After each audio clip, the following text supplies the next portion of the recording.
I'm John Kirkwood, and this is Church Without Walls, and I've got a question for you.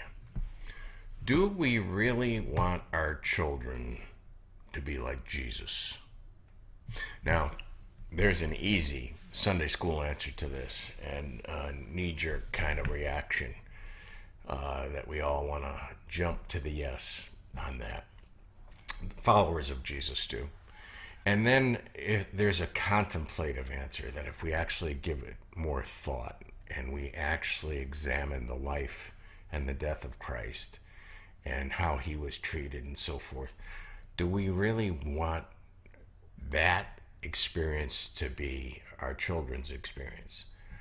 So there is a much more nuanced answer, I think a more heartfelt answer. I'm not telling you which one I think is right. Let's jump into this right after this.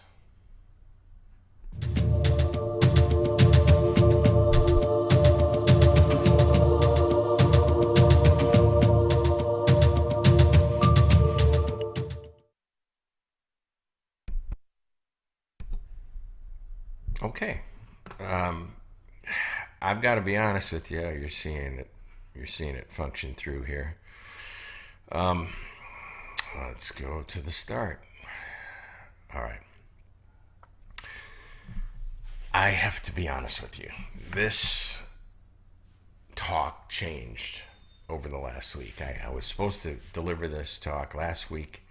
It was on my mind. It's been on my mind for a while. And then all of a sudden, breaking news comes in and changes everything as it does, as it has a way of altering things, and the results of a trial in New York for former President Donald Trump came in, and some Christians, I don't know if I've called them evangelicals, but it's really Christian Nationalists, because I have Catholic friends chiming in the same way as some of my evangelical friends. Forgive me, I love these people dearly, but they went bad crap crazy with the results of this. And in doing so, I don't like to use the word heretic or blasphemy at all. I think those are primitive, religious, rhetorical insults for the most part. And yet, this is a clear sense of Christian blasphemy. And I want to give you a taste of that just because, in a way, this goes into our answer for, do we really want our children to be like Jesus? How fear and prejudice eclipse our desires. Now, let's get rid of the Donald Trump stuff right away, because again, like last week wasn't meant to be political, or the last time we were on talking about Governor Kristi Noem, it wasn't meant to be political. It was meant to be a platform to examine certain American values, certain Western values in the church. This is the same thing. So I don't want to get into an argument of Donald Trump or Joe Biden. I can honestly tell you, I fear for my country when these are our two best choices, or two choices that were offered reasonably. However, I have to speak to this because my first reaction to what I was seeing across social media and so forth was, oh, hell no. Oh, hell no, you didn't go there. And unfortunately, they did. So what do I mean by that? Well, this was the first thing that jumped on into my feed. Jesus was convicted in a sham trial and crucified. I still follow him. The implication being that Jesus and Donald Trump are similar. That Jesus, who was convicted in sham trials,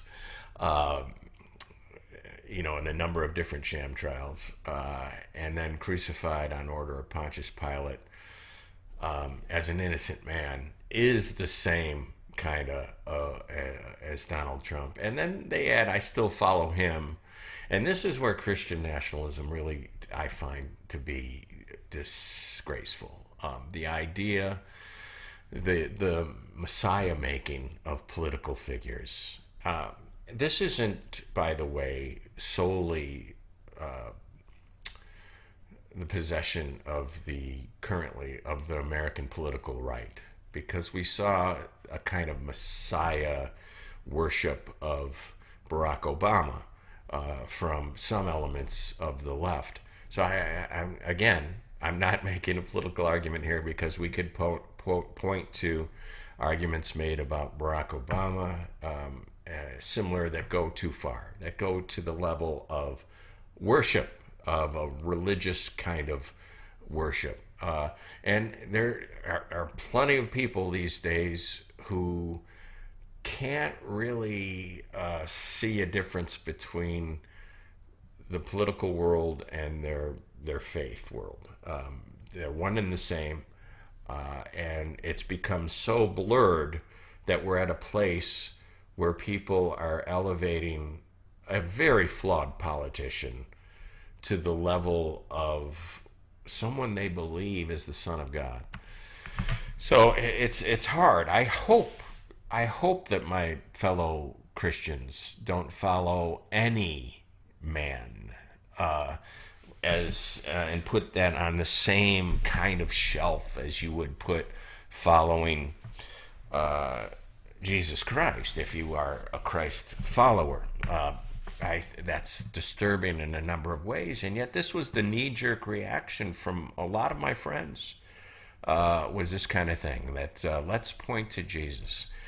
I'm not going to get into the psychology behind this today. I will tell you, though, that this is less about justifying Donald Trump, who, again, is a very flawed character by any reasonable conversation. The guy's got flaws, right? This, I believe, psychologically is more justifying of their choice to support Donald Trump and not to have any kind of line that says, okay, this far and no farther. I'll accept this, and this, but if he goes here, I just can't accept it. You see, people have different lines in the sand. Some people supported Donald Trump until January 6th, and then they said, okay, I can't support a guy who tries to steal an election and use violence to stop the results of the first president to kind of interfere with the peaceful transfer of power. Some people stopped there. A lot haven't. A lot are still making excuses. But I really don't think logically that they are utterly or intrinsically making excuses for Donald Trump. That's what it seems on the surface. I actually think they're trying to justify their own actions, their own place, where there are certain things in the back of their mind that they know are indefensible, that they know growing up in conservative Christianity they simply can't defend.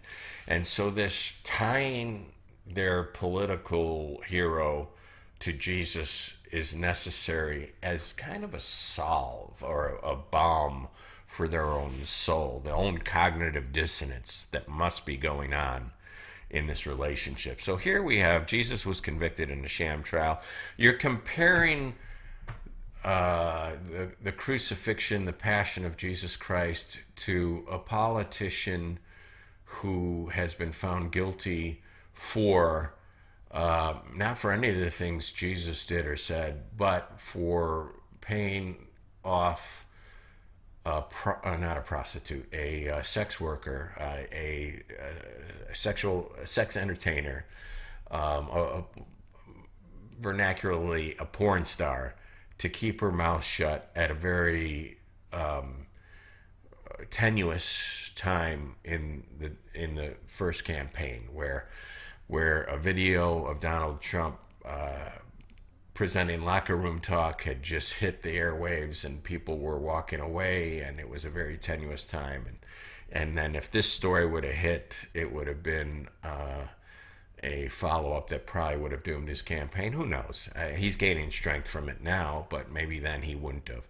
And so some things happened to make that story go away. That is not, please, on any level with who and what Christ was. To even mention Donald Trump in the same sentence as Jesus. This is a man who said he's never asked for forgiveness.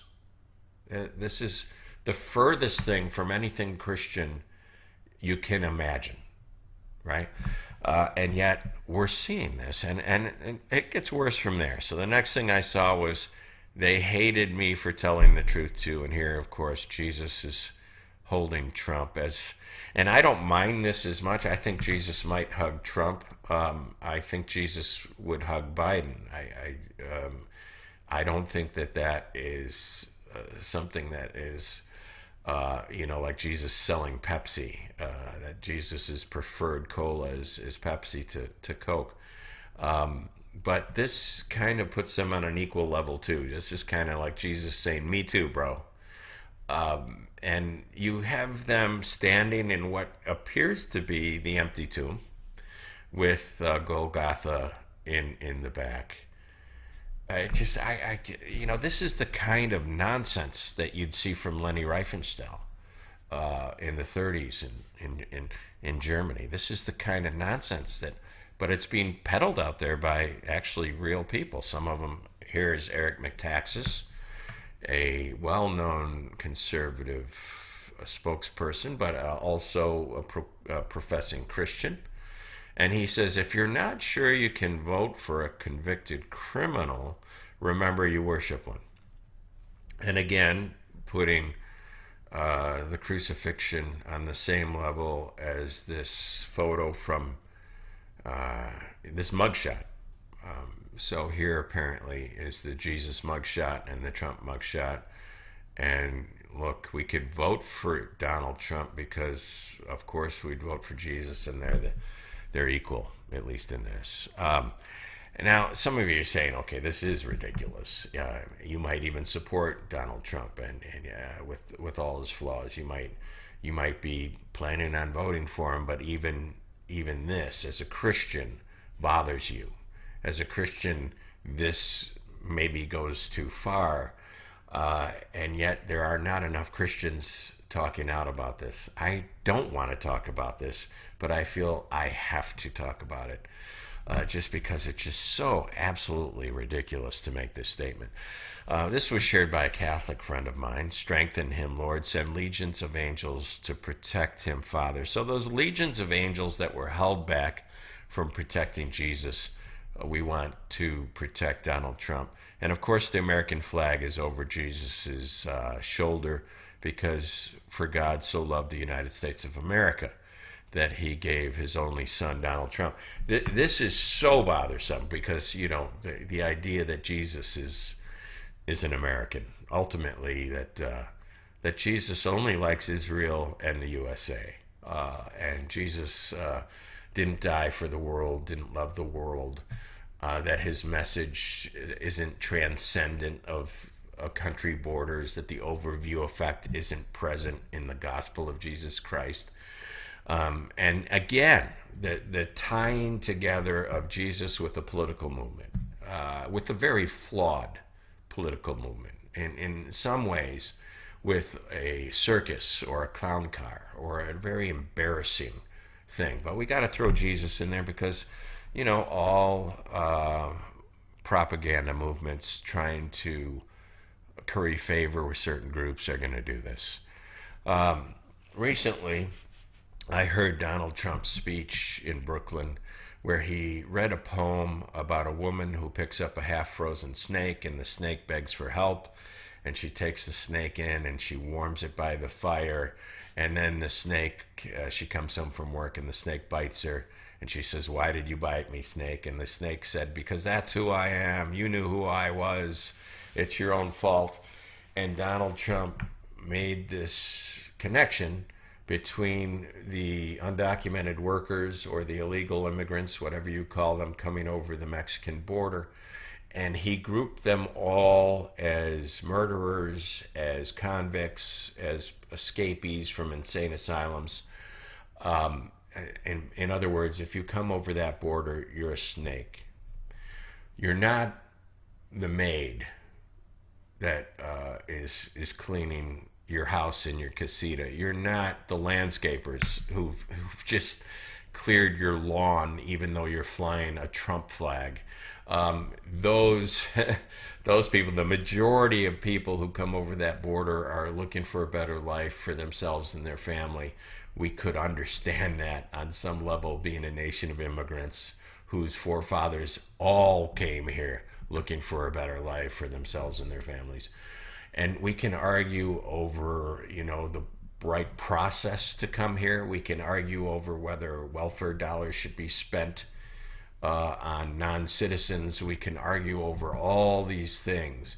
But when you see somebody using that kind of rhetoric, and then you hold it up and say, is that something Jesus would say?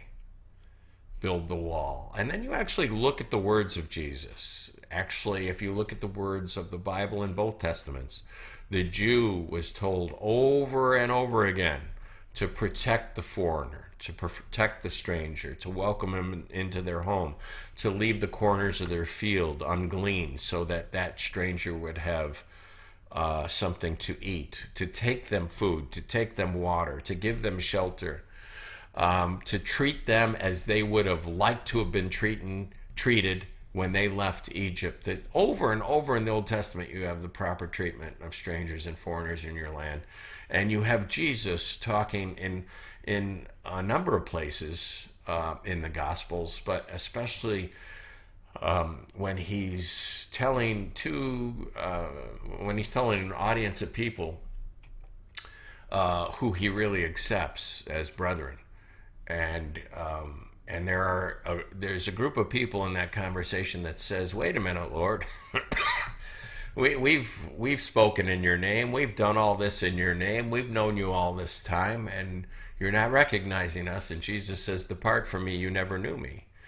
To people who had claimed his name, who were walking in his name, who were Jesus people.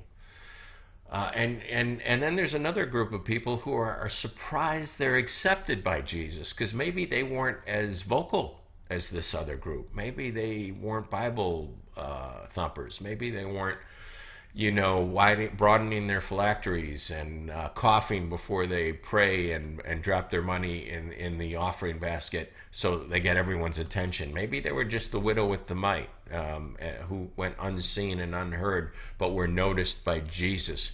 And Jesus tells them, no, you cared for me. And they said, when? We never met you in life. How did we care for you? And he says, when you brought the thirsty water, when you brought the hungry food, when you visited the lowly in prison, you visited me. And these words that we learned in Sunday school, these words that we read over and over in our children's Bibles, these words that we were taught for decades growing up about what makes a Christian and what real character is, to be humble, to be merciful, to help those in need. See, what we're really seeing with Christian nationalism is not a group of people that follow Christ. We're seeing a group of people who have rejected Christian values and virtues while they still hold on to the name. But they're actually Machiavellian. They're actually at a place where the ends do justify the means. So when people criticize the means of the modern Republican Party or the MAGA movement or Donald Trump, when people criticize the cheating, the conniving, the bullying, the bribes, the payoffs, all that kind of stuff, there are Christians willing to turn the other, not cheek, turn the eye away. Turn their discernment away. Turn their complete understanding of growing up of what it means to be a Christian away, because they are satisfied with the results and they don't care how we came upon them. Their pocketbook is better off with this person in charge. The direction of the country, they feel, is better off with this person in charge. And so we don't care how he gets there. We don't care who he has to crush or cheat or scandalize because he gives us results. It's Machiavelli. It's not Jesus. I bring this up because it's an easy thing to if your mind is clouded about all this, just ask yourself a few questions. Here's one of them. Do you want your children to grow up and be like Jesus, or grow up and be like Donald Trump? If they're one and the same, if they're both victims, if they're both Messiah figures, does that question bother you? Would you want your daughter to bring home her fiance and he looks and acts like Donald Trump? And when I say looks, I don't mean physical looks. I mean his demeanor.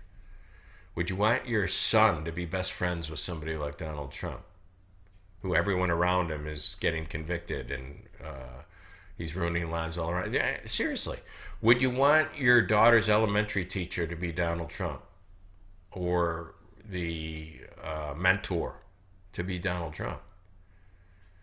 Now, again, this might sound political, but I'm talking to fellow Christians who've elevated a political figure to a level of a religious Messiah, who've elevated Donald Trump to the level of Jesus Christ. Now, this might be a two-part series, because I want to seriously tackle the idea, do we really want our children to be like Jesus? Because I think that answer is yes and no, if we're being honest. Jesus had a different calling than we do, a different calling than our children do, and yet there are things about Jesus that I want my children to embrace. I want them to be like Jesus when somebody's being picked on, when somebody's being ignored.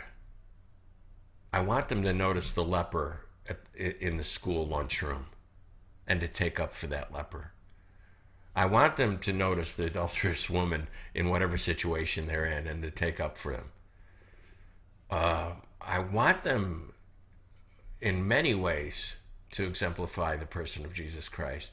And yet there are things that happen in the life of Christ that I would never want to be the experience of my son or my daughter.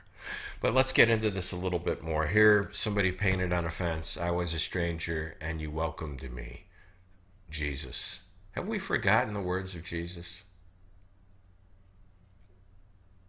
They're controversial. I mean, they put him on a stake. There are religious people and political people that hate the words of Jesus, even if they claim his name, that don't want you to quote Jesus because they make them uncomfortable. But I don't know how you can hear the poem about the snake and cheer and chant Build the Wall and ignore the words of the prophets and of Jesus himself in the treatment of the downtrodden. I think this last slide, and then we'll go into what I want to talk about a little bit, and we'll continue it next week, is from Rhett McLaughlin, of Good Mythical Morning, of the Rhett and Link Entertainment Mecca Empire. He says this. He says, your kids are not leaving the church because you didn't train them enough. Your kids are leaving the church because you train them well enough to develop a sense for truth and justice. You let them read the words of Jesus, and they got it. And they've recognized that the church doesn't seem to be interested in those words. They're not leaving because they don't know the truth. They're leaving because they do. And the more you share ridiculous memes that put Donald Trump on the same level of Jesus, the quicker your children will leave a dead church, an empty church, a whitewashed tomb, for that's what it's become. See, because they did listen in Sunday school. They did get those stories. They remember that Jesus was willing to be seen ministering to those who were outcasts. He didn't call them snakes. Well, let me come back to the first slide. And that was, do we really want our children to be like Jesus? How fear and prejudice eclipse our desires? Now, if you say yes to this question, I applaud you. I really do. I think that's the right answer. Yes, I'd love my son to be like Jesus. I'd love my daughter to be Christ-like. I would love myself to be more Christ-like. And yet I understand there are elements of the Christ story that would rip my heart out if I saw the cost that comes with choosing that life.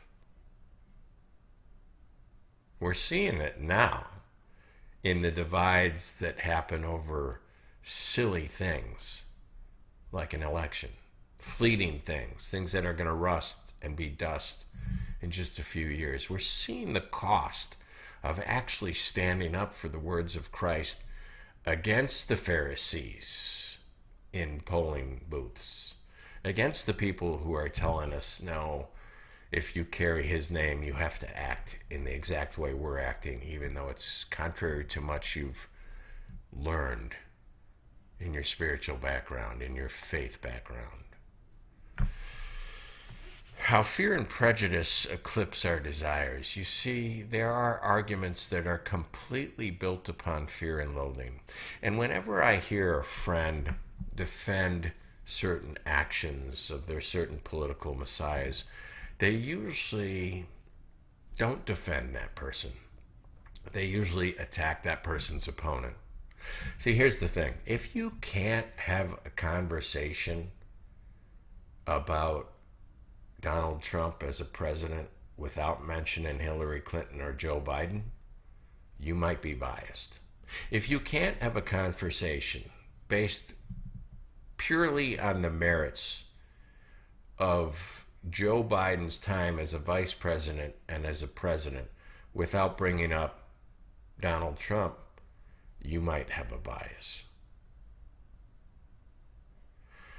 But when you're a group that claims you believe in objective truth and you've thrown out the words of Jesus and the Bible for the Machiavelli, that the ends justify the means, and you're trying to justify the unjustifiable, you're trying to defend the indefensible, you're trying to say, you're playing in whataboutism. Yeah, but what about this that Hillary did or that Hunter Biden did, which is something your parents would never let you get away with, right?